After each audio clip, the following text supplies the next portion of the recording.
premier titre de l'actualité, actualité politique. Le Premier ministre Édouard Philippe a exposé hier son projet de politique globale à l'Assemblée. Il se livrera aujourd'hui au même exercice devant le Sénat. Son objectif, faire le point sur l'acte 2 du quinquennat. Le Premier ministre a insisté sur le fait que cet acte 2 prendra bien en compte le résultat des élections européennes et reposera sur une ambition écologique plus marquée qu'avant. Cette déclaration est néanmoins nuancée par le journal Libération, qui dénote que cet acte 2 est plus une continuation de l'acte 1 qu'une révolution. En une du Figaro également, la droite déplore l'absence d'économie budgétaire dans cet acte 2. Le Premier ministre a également insisté sur l'application d'une justice sociale qui sera davantage prise en compte. Ces propos sont à mettre en parallèle avec ceux du président Macron qui, lors de son discours à l'OIT, a dénoncé un capitalisme fou et a appelé à plus de justice sociale.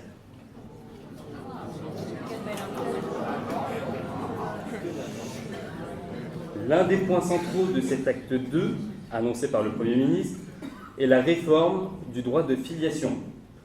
Cette réforme induit l'extension de la PMA aux couples de femmes et aux femmes seules. Promesse de la campagne d'Emmanuel Macron, le Premier ministre a en effet confirmé le dépôt fin juillet, puis l'examen à la rentrée du projet de la loi de bioéthique. Le gouvernement a effectivement travaillé sur 3 scénarios différents pour entamer cette réforme. Quelle est l'actualité société du jour, Raphaël ? Nicole Belloubet, la garde des Sceaux, est interviewée aujourd'hui par La Croix pour expliquer les grandes lignes de son projet de réforme par ordonnance de la justice des mineurs. La proposition principale de la ministre est la suivante: instaurer un seuil d'irresponsabilité à l'âge de 13 ans. Nicole Belloubet précise cependant, pour rassurer les frileux, que l'absence de poursuite pénale contre un très jeune enfant ne signifie pas pour autant la négation de son acte ni des dégâts qu'il a causés, et que ce seuil ne doit toutefois pas être rigide pour que les magistrats puissent apprécier la situation au cas par cas. Le texte sera présenté en Conseil des ministres autour du 15 septembre et n'entrera en vigueur qu'après un délai d'1 an. Le Monde a eu accès à un rapport de Gilles de Kerchove, coordinateur de la politique antiterroriste de l'Union européenne à propos de la 5G. La 5G, c'est l'évolution de la 4G et c'est donc un réseau mobile 100 fois plus rapide que celle-ci.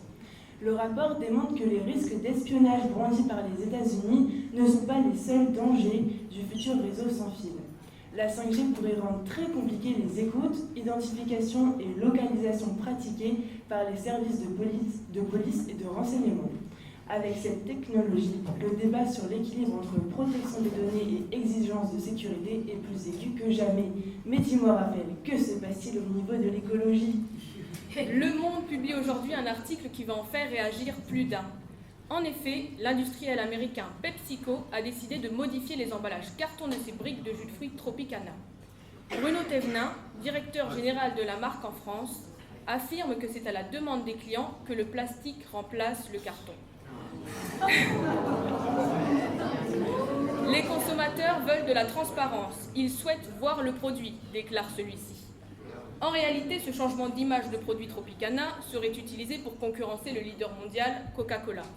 L'ironie de la situation est accentuée par un article du Huffington Post qui ajoute qu'en janvier dernier, les PDG de PepsiCo et de Coca-Cola étaient tombés d'accord lors du Forum économique de Davos sur la nécessité de faire des progrès en matière de recyclage plastique.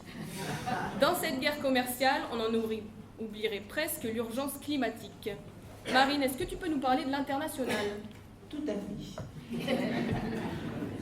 Je crois à un socialisme démocratique. Cette phrase dite par Bernie Sanders, le sénateur du Vermont et candidat à l'investiture démocrate lors d'un discours prononcé mercredi à Washington, ne passe pas inaperçue. En effet, elle s'oppose à ce que Donald Trump avait déclaré en début février par rapport à sa détermination à ce que l'Amérique ne soit jamais un pays socialiste. Le Monde titre aujourd'hui Équateur, la Cour constitutionnelle approuve le mariage homosexuel. C'est une décision qui fait jurisprudence dans un pays où la constitution d'inspiration socialiste, en vigueur depuis 2008, établit l'union entre un homme et une femme. En 2015, l'Équateur avait reconnu l'union de fait des homosexuels par une réforme du Code civil. C'est dans Libération qu'on peut parler de liberté en Russie, puisque le journaliste d'investigation Ivan Golunov est libre après avoir été arrêté jeudi dernier pour trafic de drogue. Depuis 5 jours, une vague de soutien à Golunov, dont l'innocence ne faisait de doute pour personne, a déferlé sur les réseaux sociaux et des manifestations ont eu lieu devant le siège de la police de Moscou. Une belle solidarité qui n'est pas restée vaine puisque ce dernier a été relâché mardi, faute de preuves. Cette libération marque une victoire dans un pays où la liberté de la presse est bafouée. Nous avons 3 cas d'Ebola confirmés, a déclaré à l'AFP Ruth Aceng, ministre de la Santé d'Ouganda, il y a 2 jours.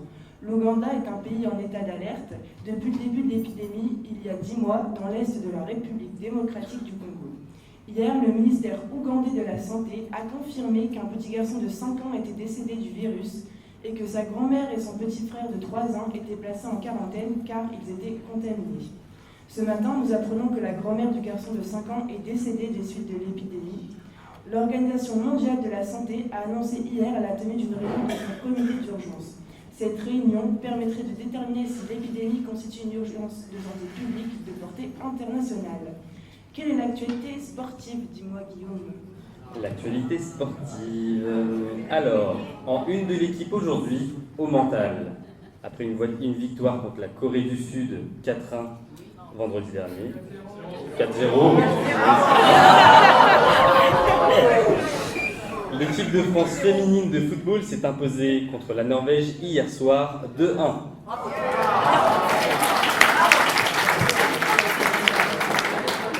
Après une première mi-temps très compliquée, les Bleus ont su reprendre les rênes du match grâce à une cohésion d'équipe qui n'a laissé aucune chance aux Norvégiennes. Autre actualité sportive, le cycliste britannique Christopher Froome a été victime d'une chute violente durant son échauffement pour l'épreuve du contre-la-montre. Il souffre de fractures au fémur, au coude droit ainsi qu'aux côtes. Sa présence est donc compromise sur le Tour de France cette année. En effet, son manager a confirmé hier soir qu'il ne pourrait pas être là au départ du Tour à Bruxelles le 6 juillet. Aujourd'hui, c'est un jour un peu spécial parce que c'est la sortie de la vie. Donc, à la une, un dossier qui nous concerne directement puisque nous sommes actuellement dans un pays étranger.